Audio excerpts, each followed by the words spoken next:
We're here with Eagles coach Rich Kotite, only minutes away from kickoff. Coach, last week was probably one of the finest all-around team games I've seen the Eagles play. Can you get the team up like that again?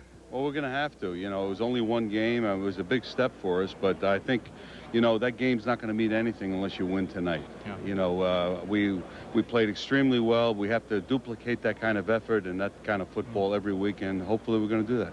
Will Charlie Garner get the ball again tonight as many times as he did early in that ball game? He will. Yes, he will. If he can hold up, he'll get it even more. But when you look at his offense right now, #1 in the league in total offense, running the ball well, throwing the ball well. I mean, it makes play calling a little bit easier when you have that balance, doesn't it? You know that, but players make plays. I think sometimes game plans are certainly nothing compared to the execution that the players have to have. And I really believe that, you know, if we play real hard tonight, you know, we'll move the football. Defensively, you know, you're going against a young quarterback, Heath Schuler, who I think a lot of people think down the road is going to be a terrific player. But when you go against a young guy, even though he's talented, do you pick up the blitz tempo? Well, you might do that, but I think we have to pressure him with our down linemen. We don't want to expose our DBs to too much blitzing. But you know, this young man's gonna be a great player, and you know, you have to realize he can make big plays. He's strong, he's big, he can move.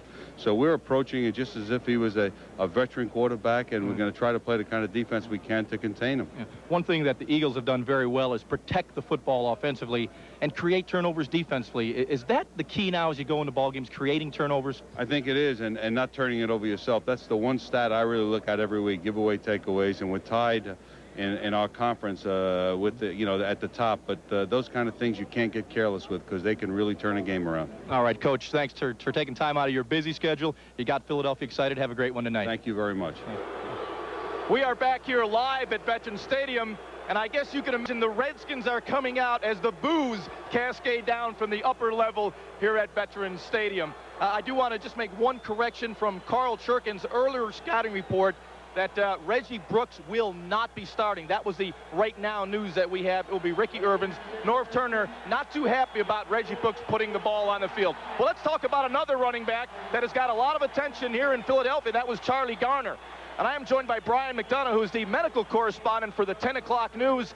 And that rib injury, that stress fracture that Charlie has, in layman's terms, what is it, Brian? Well, to really break it down, Ron, what's happening here is it's stress over time. You notice they didn't have a point where the accident really occurred, where he got hit. That's because stress fractures are almost like taking a piece of metal and twisting it, and it gets weaker and weaker, and finally either snaps or it becomes very painful. In Charlie Garner's case, the best thing to do is let him rest during the week, and ideally rest all year, but that's not possible. So if he rests during the week, he'll get stronger, the bone will build up a little bit and get stronger, and he'll be able to play, and hopefully he doesn't take a big hit on it all at once, and they can avoid that. Well, normally in this situation, if it was any other human being besides a football player, how much rest would be needed for this to heal 100%? Oh, without a doubt. You would have them rest until you saw clearly on an x-ray that there was an improvement, or there was no pain at all on examination on greater stresses. We see a lot of injuries like that with people with their feet as well. They get stress fracture in their feet. They say no more jogging, no more running, back off.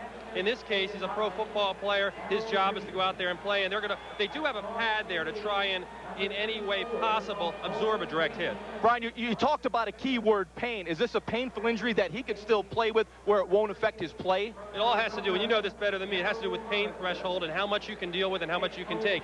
If he can take the pain and he doesn't actually have a fracture where it snaps, he should be able to continue playing, but they're going to be watching him week to week. All right. Brian, thank you very much, and obviously that is a chronic type injury. It's a week-to-week thing, and hopefully he doesn't have to take too many hits tonight. But I know Otho Davis, the Eagles trainer, he does a terrific job of protecting an injured area. Well, this place is starting to rock and roll right now. Remember, don't change the channel. We will be back here from Veterans Stadium right after the break for the game. After the game, it'll be the late night edition of the 10 o'clock news with our post-game show, myself and Bill Perry. So for Bill Perry, myself, and the whole gang at Fox 29, have a terrific night and go Eagles!